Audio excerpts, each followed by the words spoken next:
Make sure you're actually recording. It's recording. Social media is rotting your brains. It's made you so stupid you don't even know. Hi, I'm Eric Hagan and I'm a part of Gen Z, which means I should know more about computers. I'm not really great at computers, but I can kind of see how it's killing us all. Everyone in this room is addicted to a different form of social media, or you hate social media, and it's probably your entire personality, kind of like me. Social media is not good for us as a whole, especially the younger, very, very impressionable generation. I'd like to talk to you about some of YouTube's past controversies, as well as TikTok's effect on the younger generation's ability to focus. And I'd also like to talk to you guys about how hate speech is, made to go very viral these days. And the ability for that is, not the greatest. So let's get into it. The use of social media has skyrocketed over the past 10 years and has had detrimental effects on our society as a whole. Apps such as TikTok and Vine have had long-lasting effects on our youth's attention spans as a whole. Apps like Snapchat, Instagram, and YouTube have given the opportunity for adult men and adult women to talk to your children, which, right? According to Shiv Saduker of the New York Post, it is hard to look at increasing trends in media consumption of all types, media multitasking and rates of ADHD in young people, and not conclude that there has been a decrease in their attention span. YouTube recently in 2019 had a huge scandal with child pornography on its website. According to Max Fisher of the New York Times, YouTube's automated recommendation system, which drives most of the platform's billions of views, by suggesting what users should watch next, had begun showing the videos to users. They'd show the same video of, let's say you wanted to go and watch, you're a creep, you're a pedophile, and you want to go watch younger women in impressionable clothing. Well, then YouTube would start recommending you those videos. And this was a huge scandal back in 2019, as Max Fisher commented on it. So we've discussed our problems, but what are some of the effects and some examples in our day-to-day life? Social media has created more negatives than positives. Even though social media has brought us some benefits, like the ability to catch up with old friends, it has worse effects overall, with contributing to ADHD for a younger generation and the ability for people with a following to mass-produce hate speech, which in turn can convince a very impressionable generation of something horrible, something we don't want them to know, not know, but something like, when I was younger, if Scooby-Doo started saying a bunch of racist stuff, I would have thought he had a point. Something very recent that happened was Kanye West went on the Alex Jones podcast InfoWars and declared that Hitler was not a bad guy. This message was disgusting.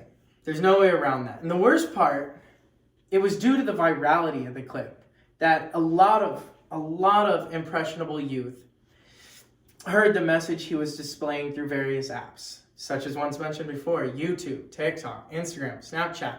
The clip went viral to a lot of impressionable youth. According to Dr. Julie Albright, quoted by the Talent High School newsletter, "You'll just be in this pleasurable dopamine state carried away. This hurts children by not receiving that instant, boom, serotonin. I just saw 6 seconds, finished, I'm happy." This will make them so that they don't get that same satisfaction from doing a 20-minute chore. Now, it's not like chores are more fun than TikTok, but they're after, if you get that dopamine level and you get that dopamine hit all the time, you're not gonna want to do much else. It's so fast. That's the worst part about it. And again, TikTok is horrible for the attention span in children due to the instant gratification it gives to children and adults. We all know what our problems are causing, so what on earth are we going to do about it? How do we fix the TikTok attention span issue? In my opinion, it comes down into the home. It comes down to parents needing to raise their children take away TikTok. Not take away, but limit. And, or use TikTok as reward or whatever in any sense. Once they hit 15, I think you just kind of let them do what they want. But before 15, we pull TikTok out of their hands for maybe an hour a day. Make them run a lap or something, like myself, which I need to do. Retouching on my point with YouTube, it comes full circle back into the house. I believe these instances of where people are wanting to see pedophilia on YouTube, it starts in your childhood development. And if we allow our children to consume this media and think that this media is okay, it just sets a spiraling effect. Now, am I saying that everybody that watches gymnastics on YouTube is going to turn into a pedophile? No, but I'm saying that there's trends, and there's trends that we need to look at, and there's trends that we need to keep an eye on. I am, though, a firm believer in the freedom of speech. But at what point does the freedom of speech turn into hate speech? Stemming from what Kanye West said, I believe we need to have a discussion in America, in our states, in our cities, in our homes, about at what point does it truly become hate speech? And we need to differentiate freedom of speech from hate speech. Because if our president went on live TV and we randomly had aliens come one day, the president goes, "Hey man, we got to get rid of these aliens. These aliens, we don't like them." And the president was a very influential figure to you, and you believed in the president's message and you wanted to have the president's back, you're gonna go mess up some aliens. What can I say? And then it's just a conversation about virality that we have to have in our households. Is what is okay to put out?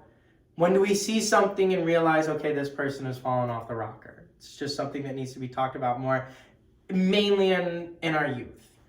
Once you're a little bit older, you can form your own opinions, but at the center of it, we need to watch out for our youth and make sure that they are consuming proper media with how open and scary the internet actually is.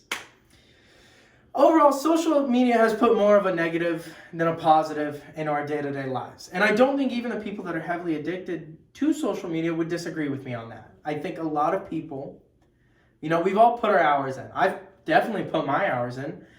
So is this technically hypocritical of me? Yes, but I feel like we all share the same ideology that less social media would be better.